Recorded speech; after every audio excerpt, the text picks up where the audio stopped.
सारी मात्रा में ऐसे होंगे कि जो भगवान का भजन भी मतलब मंदिर भी जाएंगे और तामसिक भोजन का भी आहार करते हैं बिल्कुल महाराज जी। नहीं, बिल्कुल मतलब इसे कुछ मंगलवार को हनुमान जी के जाएंगे, मतलब इसे कुछ नहीं होने वाला। सबसे पहली बात है हमारे आहार शुद्धि, मन शुद्धि।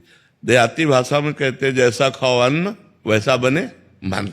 देखो, अगर हम शास्त्र की आज्ञा का पालन नहीं करेंगे और मनमानी आचरण करेंगे तो नरक जाओगे। पहले आहार शुद्धि, मन शुद्धि। अगर जैसा खाओ अन्न वैसा बने मन। किसी भी प्राणी को दुख देना, हनुमान चालीसा का भी पाठ करते हैं। ये अपनी वासनाओं की, अपनी जिह्वा को थोड़ा रोको यार। शराब पीते हो, मांस खाते हो, अंडा खाते हो, इस तरह के व्यवहार करते हो, और हनुमान जी और शंकर ये ऐसे प्रसन्न हो जाएंगे, ऐसे काम बन जाएगा? कुछ नहीं बन जाएगा। अवश्य में भोक्तव्यम कृतम कर्म शुभाशुभम। जो तुम कर्म करोगे तुम्हें भोगना पड़ेगा। चाहे मुर्गा हो, चाहे बकरा हो, सब जीव अपने प्राण बचाना चाहते हैं। सब जीव, तुम उनको काट कर खाओगे, वो भोगना पड़ेगा। राम जी के रूप में भगवान ने यदि बाली के चरण में बाण मारा तो भगवान श्री कृष्ण के चरण में व्याध के रूप में उसने बाण मारा। देखो ना, लीला देखो। भगवान ने अंतिम अपनी लीला जो श्री कृष्ण लीला है वो यहां संपन्न की कि भगवान के चरण में व्याध जो है बाण मार रहा है। अब आप विचार करो, जब वो सरकार समर्थ होते हुए भी अपने लीला का लीला दर्शन कराते हैं। श्रवण कुमार के वध का संयोग बन गया दशरथ जी के हाथ से, शब्द वेदी बाण मार दिया। तो देखो उनका जो कर्म था वो तड़प तड़प के अपने पुत्र भगवान राम के वियोग में प्राण त्यागना पड़ा कि नहीं पड़ा? भगवान उसको मिटा सकते थे लेकिन भगवान नहीं मिटाते। अवश्य में वो भोक्तव्यम गीता जी में कहा है। इसलिए हमारी प्रार्थना है कि तमोगुणी भोजन का त्याग करो, सात्विक भोजन और संयम से रहोगे तो तुम में जो बल आएगा वो एक महान पवित्र बल होगा। आज बल नहीं दिखाई देता, चेहरे में कांति नहीं है, विचार में पवित्रता नहीं है। ऐसा नहीं, हम पशु नहीं हैं, हम मर्यादा से चलने के लिए है। हमारी मर्यादा बनाई गई, शास्त्र मर्यादा हमारी कानून व्यवस्था है। यदि हम शास्त्र मर्यादा से चलेंगे, शास्त्र कानून से चलेंगे तो हमारा मनुष्य जीवन सार्थक हो जाएगा, नहीं तो निरर्थक हो जाएगा। जैसे आजकल बच्चे कहते हैं हम स्वतंत्र हैं। नहीं, स्वतंत्रता नहीं। माता पिता की आज्ञा की परतंत्रता, शास्त्र की आज्ञा की परतंत्रता, गुरु की आज्ञा की परतंत्रता, कानून की परतंत्रता, अगर ये स्वीकार करोगे तो स्वतंत्र हो जाओगे। अगर मनमानी करोगे तो परतंत्र हो जाओगे। मनमानी स्वतंत्रता नहीं होती, मनमानी इंद्रियों की परतंत्रता होती। जो इंद्री कहती वही हम कहते हैं। आप अपने को स्वतंत्र समझते हैं, इंद्रियों के गुलाम, मन के गुलाम, तो स्वतंत्रता कहाँ है? स्वतंत्रता तब होगी जब हमारी बात पुनः समझ ले। शास्त्र आज्ञा के अधीन चलोगे, गुरु के अधीन चलोगे, संतों की वाणी के अधीन चलोगे। भगवान शास्त्र और संतों के रूप में विराजमान है तो आप स्वतंत्र हो जाओगे, माया मुक्त हो जाओगे। तो आचरण और भोजन, ये दो का बहुत बड़ा योग है। अगर हमारा भोजन ठीक तो हमारे आचरण ठीक होंगे, हमारे आचरण ठीक तो हम भगवान को प्रसन्न कर सकते हैं। गंदा आचरण।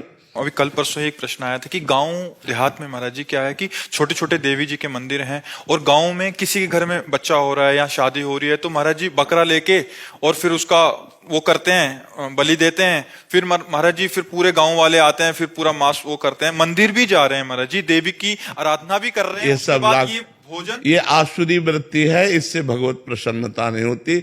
हम सबको बताना चाहते हैं, जगदम्बा को जगत जननी कहते हो तो बकरे की भी माँ है, जगत जननी है ना। माँ अपने पुत्र की बलि से प्रसन्न कैसे हो सकती है? हमें तो नहीं समझ में आता। और जब वो जगत जननी है तो बकरे की भी माँ है, वो भैंसे की भी माँ है, वो गाय की भी माँ है।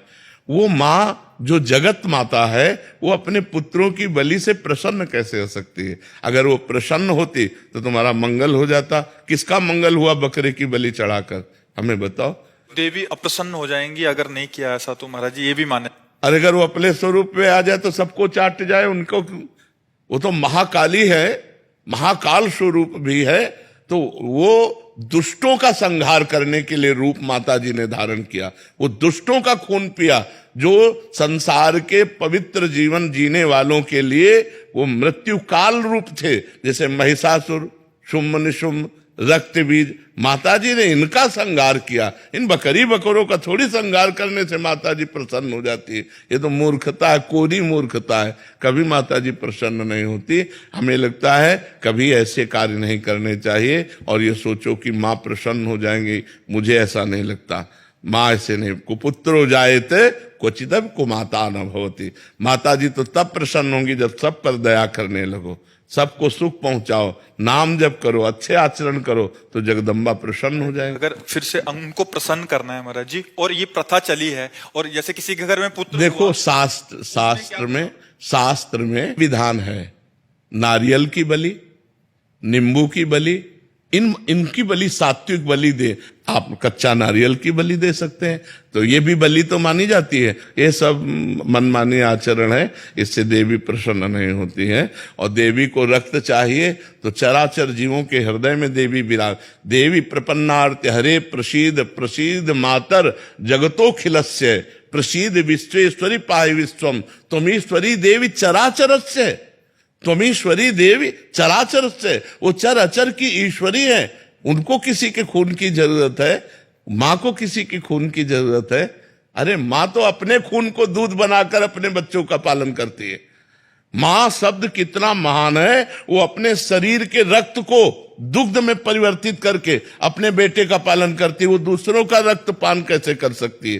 ये दुष्टों के रक्तपान किए माता जी ने, जो समाज के लिए कलंक थे, जो समाज का द्रोह करके समाज को नष्ट करने में लगे थे। ऐसे राक्षसों को माता जी ने मारा है। शुम्भ निशुम्भ, रक्त बीज, महिषासुर। ऐसे नहीं है कि गलत सिद्धांत से न चले, नहीं तो नरक की प्राप्ति होगी। महाराज जी, आज जैसे आप कहते हैं कि भजन मार्ग, अभी तामसिक भोजन भी हो रहा है महाराज जी, फिर हम वही बात कर रहे हैं, और उसके साथ भक्ति भी। भक्ति का उद्देश्य है कि प्रभु का अगर हम पास जाएंगे या सोमवार को या मंगलवार को हम प्रभु के आगे हमारी कामनाओं की पूर्ति। महाराज जी, अगर उद्देश्य भगवत प्राप्ति हो, फिर तो महाराज जी उस उद्देश्य ही पता नहीं है। हाँ, लेकिन हम कह रहे हैं कि अगर हमें कामना की भी पूर्ति चाहिए तो हमको गलत आचरण छोड़ने पड़ेंगे, क्योंकि हम जो कामना की पूर्ति चाहते हैं उसमें पाप आचरण बाधा पहुंचाएंगे। पाप का फल दुख है, पाप का फल विपत्ति है, पाप का फल संकट है। यदि आप मुर्गा मुर्गी खाते हो तो पाप कर रहे हो, और वो पाप आपकी कामनाओं को पूर्ण नहीं होने देगा। चाहे हनुमान जी के पास जाओ, चाहे राम जी के पास जाओ, जहां भी जाओगे जीवों की हिंसा करते हो, जीवों को दुख देते हो, गंदा आचरण करते हो, गंदा भोजन पाते हो, तो भगवान प्रसन्न नहीं होने वाले। और आप किसी मंदिर न जाओ, घर में पवित्र आचरण करो, पवित्र भोजन पाओ और नाम जप करो, तुम्हारे घर में भगवान आ जाएंगे। कहो सो कहां जहां प्रभु नाही, हरि व्यापक सर्वत्र समाना, प्रेम ते प्रगट होए मैं जाना। तो प्रेम कहां से आ जाएगा जब अपराध करोगे? इसलिए जो कामना भी पूर्ति चाहते हैं तो उनको चाहिए कि गंदा भोजन और गंदे आचरणों का त्याग करें, तो उनकी कामना जल्दी पूर्ण हो जाएगी, निश्चित पूर्ण हो जाएगी। समझते हैं कि मतलब मुर्गा और मछली का हिंसा करने से ये जीव हिंसा के अंतर्गत नहीं आता। क्यों नहीं आता? तुम्हारी अंगुली काटे तुम्हें कैसा लगेगा? दर्द नहीं लगेगा? उन जीवों को देखो, एक चींटी के भी पीछे अंगुली लगा के देखो, ऐसे वो भाग रही है अपने प्राण रक्षा के लिए। क्या उनमें जीव नहीं है? क्या मुर्गा अपना प्राण बचाना नहीं चाहता?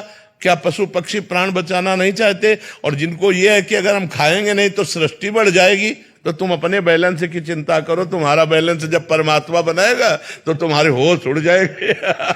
वो परमात्मा का 3 कार्य है: सृष्टि रचना, सृष्टि पालन करना और सृष्टि का संहार करना। वो भी अपने आप में लय कर लेता है। वो प्रलयंकारी परमात्मा है, वो काल का भी काल है, वो महाकाल है। वो जिस समय जैसा चाहता है वैसा अपना बैलेंस बनाता रहता है। सृष्टि का बैलेंस बनाना उसका कार्य है, हमारा कार्य नहीं है। हमारा कार्य है उसकी आज्ञा के अनुसार चलना। हम मनुष्य, हम राक्षस नहीं है। तो हमें सबसे प्रार्थना है कि मांस, मदिरा, अंडा, पराई स्त्री से व्यभिचार, इनका त्याग करो तो तुम्हारा जीवन सुखमय हो जाएगा।